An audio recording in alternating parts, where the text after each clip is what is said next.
ይህንንም ለማድረግ ማጠቃለያ አስተያየቴና ጥያቄ እንደሚከተለው አቀርባለሁ። አንድ የ5 ዓመቱ የኢትዮጵያውያን ተግዳሮቶች። ክቡር ጠቅላይ ሚኒስትር ላለፉት 5 ዓመታት የኢትዮጵያ ሕዝብ የከፈለው ዋጋ እጅግ የበዛና ከባድ ነው።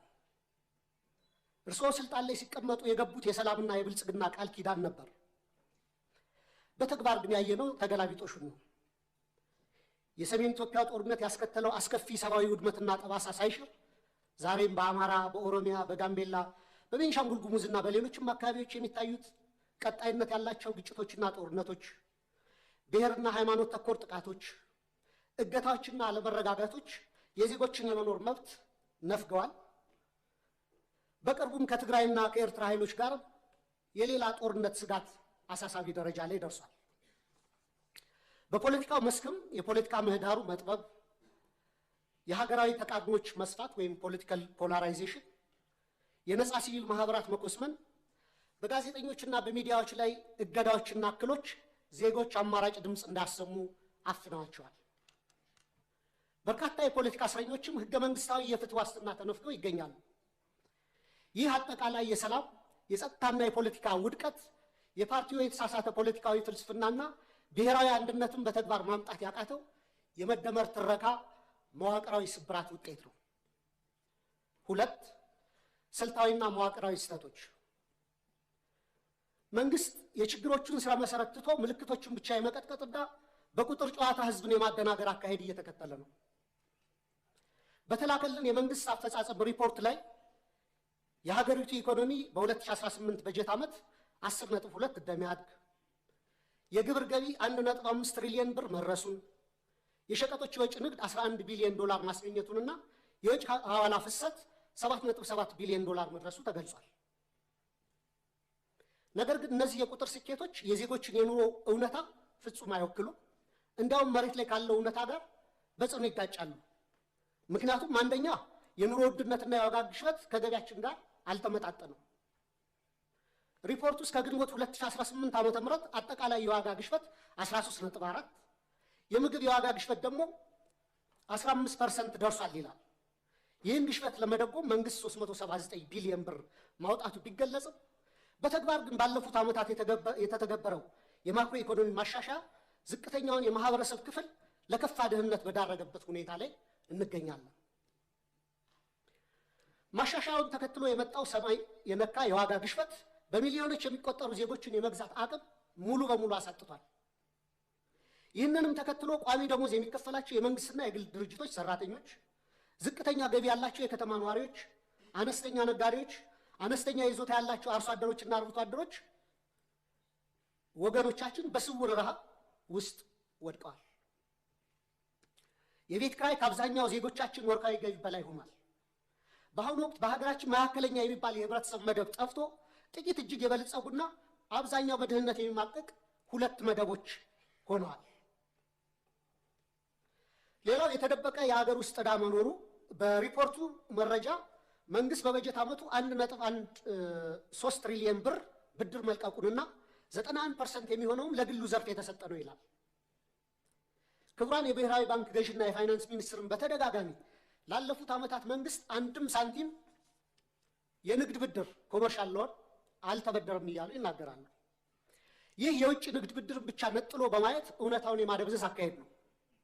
መንግስቱ በግምጃ ቤት ሰነድ እና በሀገር ውስጥ የዕዳ ዋስትናዎች አማካኝነት ከሀገር ውስጥ ባንኮችና ተቋማት በቢሊዮኖች የሚቆጠር ብር እየተበደረ መሆኑንና ይህም የሀገር ውስጥ የዕዳ ሸክምን በከፍተኛ ደረጃ እንዳናረው እና የግሉን ዘርፍ ብድር እንዳጣበበው ለምን ተደበቀ? በየጊዜው በዚሁ ፓርላማ የምናጸድቃቸው በቢሊዮኖች ዶላሮች የሚቆጠሩ የእርዳታ ብድሮች ኮንሴሽናል ሎንስ ለምን በሪፖርቱ አይካተቱ? የዕዳው ምንጭና አይነት መለወጡ ዕዳው መኖሩን ያስቀራል ወይ?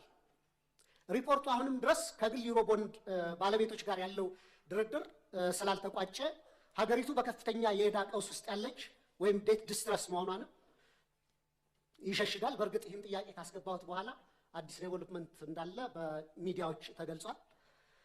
ሌላው የትምህርትና የማህበራዊ ዘርፍ መውደቅ አለ። በሪፖርቱ ላይ 26 ቢሊዮን ተማሪዎች መመዝገባቸው በስፋት ቢወራም የ12ኛ ክፍል ማጠናቀቂያ ፈተና ከወሰዱ ተማሪዎች መካከል 50% እና ከዛ በላይ ማምጣት የቻሉት 8.7% ወይም 50,000 ተማሪዎች ብቻ ናቸው። ይህም የመንግስት ሕይወትን የትምህርት ጥራት በዋቅራዊ ኪሳራ የሚያሳይ ነው። ክቡር ጠቅላይ ሚኒስትር 8.7% የማለፍ ምጣኔ በየትኛውም ዓለም ታይቶ የማይታወቅ ወይም 92% የመውደቅ ምጣኔ ከፍተኛ የትውልድ ብክነት ወይም ጀነሬሽናል ካታስትሮፊ ነው።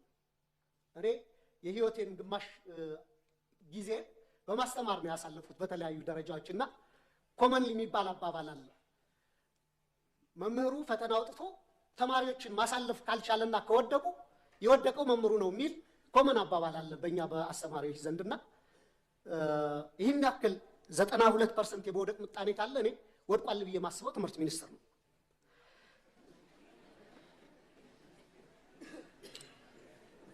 በዚህ ሁሉ ተስፋ አስቆራጭ ሂደት ውስጥ አልፈው ለሚመረቁ ወጣቶችም የስራ ዕድል የለም። ይባስ ብሎም ወደ 7 ሚሊዮን የሚደርሱ ተማሪዎች አሁንም ድረስ ከትምህርት ገበታቸው ተገልለው ይገኛሉ። ይህ 7 ሚሊዮን አሃዝ ከ20 በላይ የአፍሪካ ሀገራት እያንዳንዳቸው ካላቸው አጠቃላይ የህዝብ ቁጥር በላይ መሆኑንም ልብ ይሏል። ሌላው የሰብአዊ ቀውሶች ትኩረት አለመሰጠቱ ነው። መንግስቱ የመረጃ ማጥራት ስራ ሰርቻለሁ በሚል ሰበብ የሰብአዊ ድጋፍ ፈላጊዎች ቁጥር ከ27 ሚሊዮን ወደ 2.3 ሚሊዮን ወርዷል ይላል። ነገር ግን መሬት ላይ በጦርነትና በድርቅ ምክንያት የተፈናቀሉ፣ የዕለት ደራሽ እርዳታ ያጡ፣ ለቤተሰቦቻቸው ፍጆታ በቂ ምርት የማያመርቱ በሚሊዮን የሚቆጠሩ ዜጎች እያሉን ይህንን ቁጥር ወደ 2.3 ሚሊዮን ዝቅ አድርጎ ማቅረብ ፖለቲካዊ ቁጥር ማሳመር እንጂ የዜጎችን ነባራዊ ህይወት በተጨባጭ የሚያሳይ አይመስለኝም። እንደ WFP፣ ፋኦ፣ ፋሚሊ ኢርሊ ዋርኒንግ ኔትወርክ የሚያስቀምጡት ዝቅተኛ ግምት ከ15.8 እስከ 21.4 ሚሊዮን ኢትዮጵያ ከፍተኛ የምግብ እጥረት ውስጥ እንደሚገኙ ነው። መንግስታዊ ካልቀሩ ድርጅቶች ጋር በተያያዘም የእርዳታ እህል አቅርቦት እንዳያከፋፍሉ በመንግስት መከልከላቸውና ወደ ጥሬ ገንዘብ ድጋፍ ወይም ካሽ ትራንስፈር እንዲያተኩሩ ብቻ መገደዳቸው ተገልጿል። ይህም በገበያ ላይ ካለው የዋጋ ግሽበት አንጻር በርካታ ቤተሰቦችን ለከፋ የምግብ ዋስትና እጥረት የሚዳርግ ነው። የዓለም አቀፍ የገንዘብ ድርጅት እና የዓለም ባንክ በርካታ ገንዘብ ዶላር ወደ ኢትዮጵያ ኢኮኖሚ ኢንጀክት እያደረጉ ነው፣ ፓምፕ እያደረጉ ነው። ይህ መግባቱን ተከትሎ ደግሞ የመጣው ጊዜያዊ የማክሮ ኢኮኖሚ መረጋጋት ታይቷል። እሱ ጥሩ ነው። የፎሬን ከረንሲ ሪዘርቭ ማደጉ የማክሮ ኢኮኖሚ አመላካቾችም በተወሰነ ደረጃ መረጋጋት ማሳየታቸው መልካም ጅማሮ ቢሆንም የተገኘው ለውጥ የኢትዮጵያውያንን ህይወት በተግባር ካልቀየረ ዘላቂ ትርጉም አይኖረውም። የችግሮቻችን ስረ መሰረት ችላ በማለት በጊዜያዊ ማስታገሻዎችና በፎሬክስ ክምችት እድገት ትረካ ብቻ ሀገር ረጅም መንገድ መውሰድ የምንችል አይመስለኝም። 3 የመፍትሄ ሀሳቦች። ክቡር ጠቅላይ ሚኒስትር፣ እኔ በተደጋጋሚ ለማሳየት እንደሞከርኩት ለሀገራችን ዘላቂ ሰላምና መረጋጋት፣ ብሔራዊ ደህንነትና ልማት የሚከተሉት 3 መፍትሄዎች ዛሬም በመጨረሻ ቀን ደጋግሜ ማቅረብ እፈልጋለሁ። 1 እውነተኛ ብሔራዊ ውይይትና የፖለቲካል መፍትሄ ፖለቲካል ሴትልመንት መድረስ አለብን። በብሔራዊ ምክክር አጀንዳ ማሰባሰብ ሂደት ከ200 ሺህ በላይ ዜጎች ተሳትፈውበታል የተባለለት ሂደት ሐምሌ 2008 ጀምሮ ሀገራዊ ምክክር ጉባኤው እንደሚካሄድ ተገልጿል። ይህንን አንደኛ ከመንግስት የፖለቲካ ተጽዕኖ ሙሉ በሙሉ ነፃ ማድረግ፣ ሁለተኛ አሁንም ተቻኩለን ሂደቱን ለመጨረስ ከምንሯሯጥ ይልቅ ሁሉንም የታጠቁና ያልታጠቁ የፖለቲካ ኃይሎችን ያካተተ እውነተኛ የምክክር ሂደት ማድረግ ያስፈልጋል ብዬ አስባለሁ።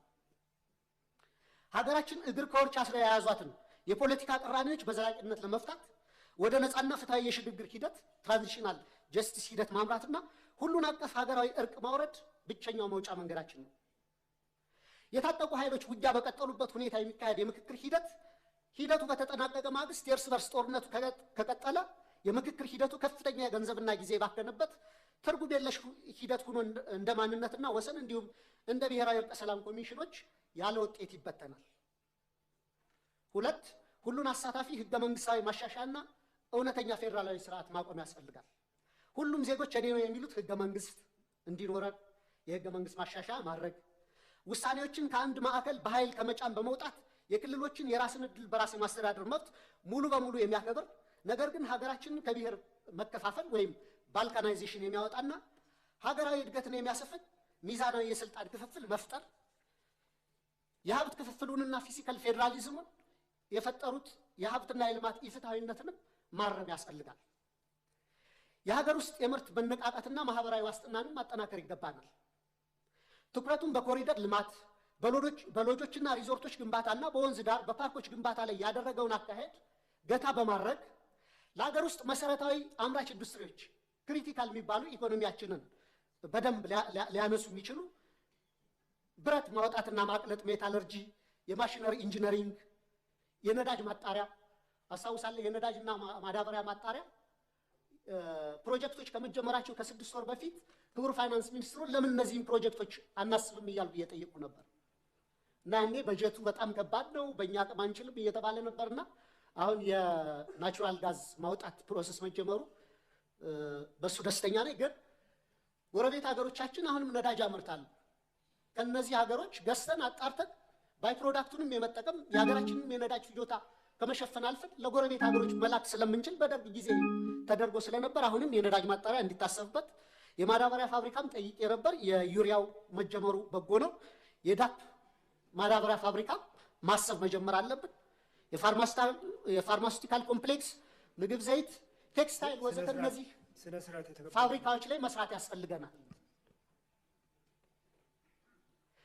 እንደ ባቡር፣ ሀገር አቋራጭ ፍጥነት መንገዶችና የኃይል ግንባታ፣ ለመስኖ መጠጥና ለተለያዩ አገልግሎቶች የሚውሉ መልቲፐርፐስ ግድቦች፣ ዘመናዊ ግብርና፣ የመኖሪያ ቤቶች ግንባታና ለምግብ ዋስትናና ለድሆች የሚሆን ጠንካራ ማህበራዊ የደህንነት መረብ መዘርጋትም በቀጣይ ሊታሰብበት ይገባል።